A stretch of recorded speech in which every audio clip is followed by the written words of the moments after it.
Salut les copains, voici le yaourt Camley Kids. Fraise, banane et nature. C'est bon. Et en plus, papa et maman seront super contents. Il y a du fer, de l'iode, du zinc et de la vitamine A pour nous aider à bien grandir. Et pour les grands gourmands, votre yaourt Camley passe de 125 grammes à 150 grammes. Redécouvrez aussi le parfum vanille pour encore plus de plaisir. Camley, le yaourt qui grandit et fait grandir. Salut les copains, voici le yaourt Camley Kids. Fraise, banane et nature. C'est bon. Et en plus, papa et maman seront super contents. Il y a du fer, de l'iode, du zinc et de la vitamine A pour nous aider à bien grandir. Et pour les grands gourmands, votre yaourt Camley passe de 125 grammes à 150 grammes. Redécouvrez aussi le parfum vanille pour encore plus de plaisir. Camley, le yaourt qui grandit et fait grandir. Bonjour à ces invités. Bienvenue à cette édition de l'émission Raconte ton histoire si ça peut aider les autres du concept de la manicité. Comme vous constatez, je suis plus dans le 514, je suis dans le 237. Le 237, c'est bien évidemment au Cameroun, exactement à Yaoundé, dans la province du centre. Je vais aller rencontrer une mamie. Une mamie pas comme les autres, une mamie spéciale. Elle s'appelle Zénab. Je ne veux rien dire parce que je voudrais que vous la découvriez vous-même. Bonjour Zénab. Bonjour. Comment vas-tu? Je vais bien, par la grâce de Dieu, ça va. Excellent. Je vais vous rappeler quelque chose, ça c'est du virtuel au réel. Parce que Zénab, je la vois toujours dans les réseaux sociaux, je la vois toujours à travers Facebook. Aujourd'hui, j'ai l'opportunité de la voir en face. Et puis elle est très belle. Merci. Très bien maquillée. Merci. Elle make-up shut up, c'est elle-même qui l'a fait, je suppose. Ah, bien sûr, c'est moi-même. Excellent. Donc, je suis sûre que vous êtes assoiffés comme moi de savoir qui est Zénab. Et moi aussi, je pose la question. Zénab, qui es-tu? Est-ce que tu peux nous dire en deux mots qui est Zénab? Zénab, c'est une Camerounaise. Zénab, c'est en fait un être humain comme tout le monde. Zénab est de petite taille et Zénab, c'est la présidente des personnes de petite taille au Cameroun. Donc en fait, c'est ça Zénab. Donc vous avez écouté à 2-3 mots qui est Zénab. Moi je suis toujours très émue parce que je la vois, elle dégage de l'énergie, elle dégage de la bonne humeur. Je ne croyais pas trouver quelqu'un de très brave comme ça, comme Zénab. Je suis très flattée franchement.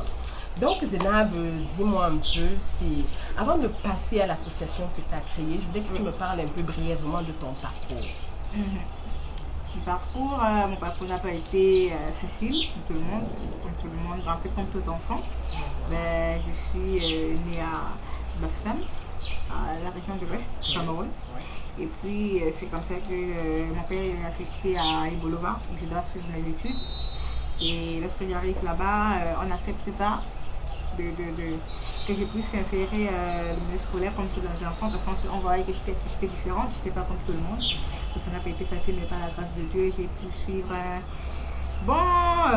cursus scolaire. Oui. Et puis c'est comme ça que j'ai fait le lycée, l'université. Et puis avant d'arriver à l'université, lorsque je suis à l'école primaire, parce qu'au départ, moi je pensais que j'étais la seule de petite taille. Comme ça, comme moi, c'est après je rencontre un garçon qui est comme j'ai dit à mon père, j'ai vu un garçon comme moi là, et puis ça m'a donné une idée. Et c'est comme ça qu'à la maison, en regardant la télé, j'ai vu au Nigeria, oui, les personnes petites, c'était tellement nombreux, c'était plus d'une cinquantaine. Je me suis dit, tiens, je suis pas la seule. En fait, c'est comme ça que me vient l'idée de créer l'association.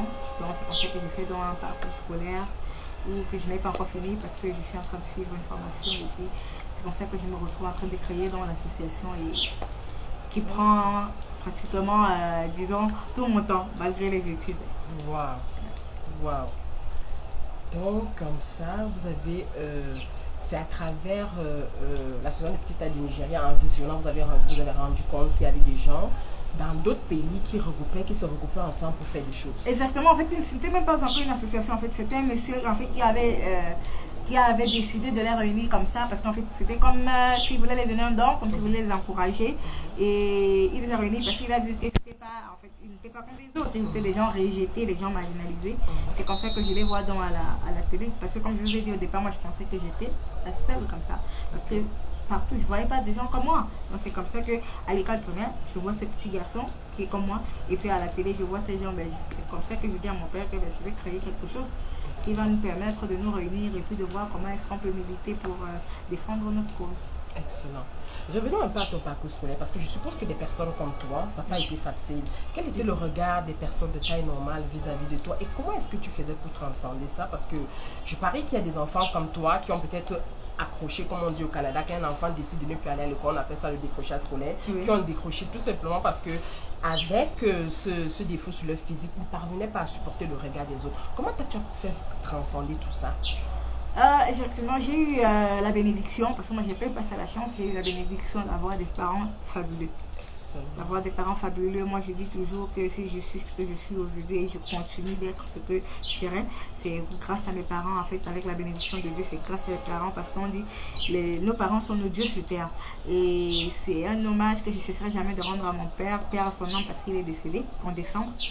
Donc c'est grâce à mon père que je n'ai pas baissé les bras, parce que comme vous avez dit là, moi j'ai failli faire un décrochage parce que, à l'école primaire, parce que quand je suis arrivée à l'école primaire des enfants, la façon dont on me regardait, la façon dont j'étais un peu, tu vois, j'étais discriminée, moi je me disais écartée même. Un jour moi je rentre à la maison, moi j'ai dit à mon père, moi je ne suis pas plus à l'école, je suis pas plus. Il y a même des moments où je disais même que, bon, en fait, la maîtresse n'est même pas là, hein. Il paraît que la maîtresse est même tombée malade. Donc, on n'a même pas pour, oui, on n'a même pas pour demain. Et c'est comme ça que mon père me dit, mais malheureusement pour moi, mon père était parmi les parents d'élèves, en fait, les réunions de parents d'élèves, il était au courant de tout. Donc, quand je disais, on n'a pas cours, mon père dit, non, vous avez cours. C'est pas vrai. Vous avez cours demain. Donc, c'est comme ça qu'il me dit, non, tu vas partir à l'école, parce que le plus important, c'est ce que tu as dans la tête, pas ton physique. Est-ce que tu me comprends? Oui, c'est comme ça que vient à partir. En fait, c'est mon père qui m'a imposé dans la société. C'est mon père qui a fait parce que non, il faut continuer. Il me dit, continue à aller à l'école. Tu dois partir. Et c'est comme ça quand j'arrive dans l'école avec les camarades. Non, si tu me tapes, moi je n'avais pas de force, mais quand tu me tapes, je te gifle. Même s'il faut que je saute sur la gueule, je te gifle. Et puis tu me dis, je me posais, en fait, c'est comme ça que je faisais. Et c'est comme ça que je me suis imposée. Et c'est d'où est venu mon nom de Powers, parce que c'est comme ça qu'on m'appelait Powers. Donc c'est comme ça que mes camarades ont dit que toi, tu es vraiment la Powers de la classe. Oui, c'est comme ça qu'est devenu mon nom Powers que j'ai adopté. Parfait. Vous avez écouté ce témoignage motivant et je vais comme ça passer un message à tous les parents qui ont des enfants, qui ont des handicaps, de les encourager. Vous avez vu le cas de Zena, papa était toujours là. Moi, j'ai rencontré parfois des parents qui cachent les enfants qui ont des handicaps. Moi, je pense qu'avec le cas de Zena, tous les parents qui ont des enfants qui ont des handicaps devaient sortir de leur cachet. Vous devez encourager vos enfants. Elle a dit, nos parents sont des dieux sur terre. Ça veut dire que toi, parent, si tu te dresses devant ton enfant qui a un handicap, tu lui démontres qu'il est capable, tu le pousses, il peut traverser, il peut briser la montagne. Donc, Zénab, papa était vraiment toujours là. Ouais, papa a toujours été là pour moi, hein. Toujours été là pour moi. Et maman qui a toujours tout fait pour que j'ai une santé de fer, parce que personne de petite, c'est pas évident. On est toujours, la personne petite est toujours malade, de 0 mois à même peut-être même 10 ans. Hein? Ouais, c'est oui, vrai. Toujours malade. J'ai lu un peu, c'est un toujours malade, toujours malade. C'est pas donc, évident. Oui, maman a toujours tout fait pour que j'ai une santé de fer. Elle a dû traverser des montagnes, des rivières et tout ça pour que j'ai une santé vraiment impeccable aujourd'hui. Donc, j'espère que maman t'écoute, c'est que maman, d'habitude on dit je parle toujours trop de papa. Je parle aussi de maman. Pourquoi maman de Zénab, parce que vraiment, elle a fait un très beau témoignage à votre endroit. Oui, maman, c'est pour ça, il faut reconnaître, on dit, il faut reconnaître les gens qui sont vivants. Ça ne sert à rien de reconnaître quelqu'un quand il est décédé. Il faut reconnaître quand la personne est vivante. Donc c'est comme ça que maman fait tout. Maman a tout fait pour que je sois vraiment... Zénab qu'on a devant nous aujourd'hui. Oui, pour que je sois santé. Parce que si maman n'avait pas joué ce rôle-là, si papa n'avait pas contribué comme il a fait, je ne serais jamais ici devant vous en train de partager mon histoire avec vous. Et que j'espère qu'il va vraiment aider ceux qui nous écoutent et ceux qui nous regardent. Non, ça va vraiment aider parce que je ne pense pas que quelqu'un qui a un handicap physique en écoutant Zénab ne peut pas rester indifférent. Et comme ça, Zénab, je reviens vers toi pour parler de ton association. C'est quoi les missions, le but, l'objectif de ton association? C'est quoi?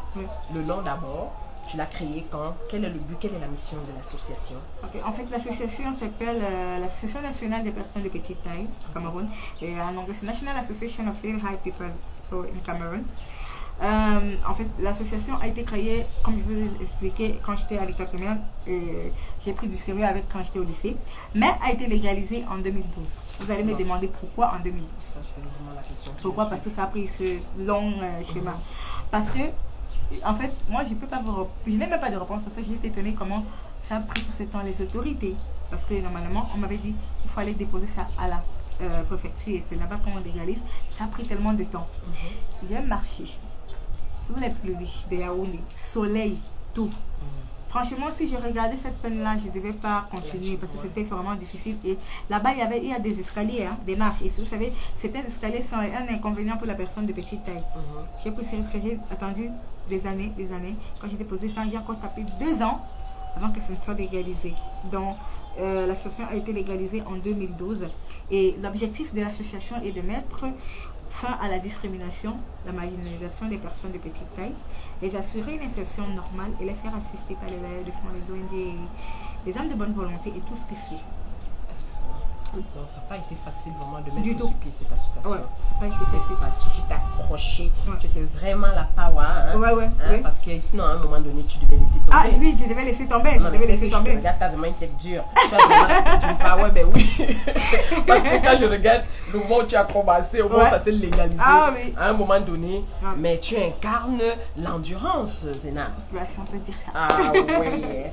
Ben, tu ne vas pas me dire que ça s'est passé sans difficulté. Je veux que tu me dises un peu quelles sont les difficultés que tu as rencontrées pour la création de cette association. Oui, il y a eu tellement de difficultés et ce sont des difficultés là que j'essaie un peu de réduire parce que je rencontre toujours ces difficultés. Par exemple, il y a des difficultés où par exemple, quand tu veux créer une association, automatiquement il faut les personnes de petite taille. Et là, c'est pas facile parce que trouver les personnes de petite taille, les recenser, ce n'est pas évident. Parce que les personnes de petite taille, surtout ceux qui ne se sont pas encore acceptés comme ils sont, ceux qui n'ont pas encore vu que non, ils ont quelque chose à dire, ils ont un rôle à jouer dans la société, ils se cachent. Wow. Ils s'enferment, ils se réfugient un peu dans leur coquille, dans leur maison, ils ne veulent même pas sortir. Donc vous voyez que c'était pas facile pour moi de les repérer, oui, parce que ce n'est vraiment pas évident. Et vraiment, les moyens de déplacement, déjà pas évident, oui, parce que ce n'est pas du tout cohérent pour, par exemple, si on te dit, je suis par exemple à Yaoundé, on m'appelle peut-être, je vais dire dans une autre région, comme par exemple au nord, on me dit, ben, Zénab, on avait 1 ou 2 personnes de petite taille. Vous voyez qu'il faut que je quitte Yaoundé pour le nord. Là, c'est pas facile, c'est pas évident. Si on me dit, et on a vu une personne de petite taille à l'est, le déplacement, vous voyez que ce n'est vraiment pas évident. Il faut déjà aller convaincre, par exemple, les parents, dire aux parents que bon, ouais, et ça, c'est une sensibilisation générale. Vous voyez les difficultés dont j'ai eu à faire face. Il y a des gens qui ne croient même pas que ça peut même pas exister, ça ne va même pas aller devant. Qui vont les décourager exactement. Les gens vont